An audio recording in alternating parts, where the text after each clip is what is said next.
My name is Strahil Velchev. I am known as the electronic music producer KiNK.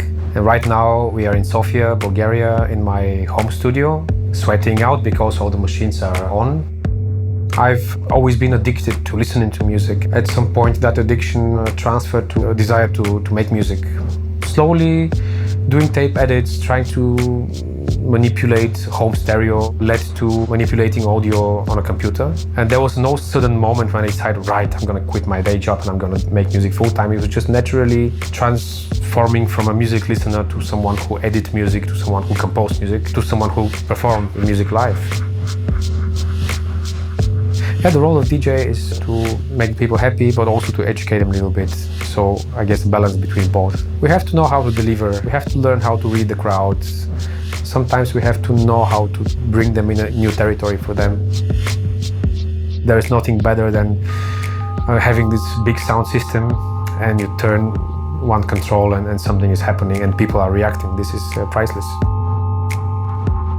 I find inspiration for my music mostly by listening to other people's music. Very often in the club, meeting friends talking about music, events in life, good or bad events. My studio is a very big influence, not only playing the instruments, but just looking at them. All these lights on my system. Generally everything, the city I live in, the neighborhood I live in, we have these raw buildings and those blocks. It looks very industrial, futuristic in a way, in an apocalyptic way. The little park or a garden we have in front of the block, the shapes of the whole garden, it looks like old abandoned Russian area for launching spaceships or something. That's the way I see it, or the way I saw it when I was a kid. I'm obviously obsessed with space and technology, and all I see around me kind of reminds me of that. People say the limitations are creative. I think in that terms, being in Bulgaria, being a bit limited with information was a good thing. You can be a bit more independent in your music tastes and your music style because you don't have much going on locally. You are inspired by the whole world. You just have to observe everything else if you don't find anything here to inspire you. The space I use now, it's not perfect. The room is too small, it's too hot, which brings certain tension in music as well. So maybe that tension in the room transferred to my music, which sometimes can be nice, but sometimes my music can be very heavy with a lot of tension. I have different ways of making music nowadays. Sometimes I can start with the beat.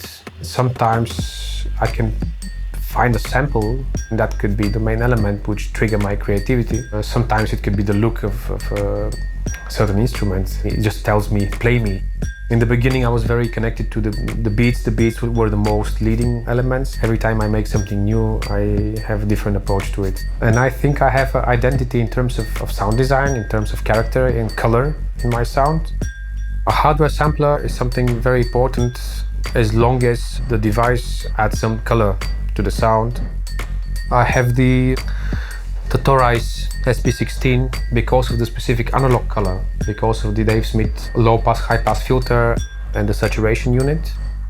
All the sounds are coming out of my computer, so I need a good sounding analog monosynth. There is certain quality I really like with this synthesizer. They're pretty amazing custom scales inside, out of the European equal temperament. But now if you have the SP16 and then the AS1, all this can go together in sync. It's just such a logical chain. The technology is not only making it easier, it made it possible for me to perform live.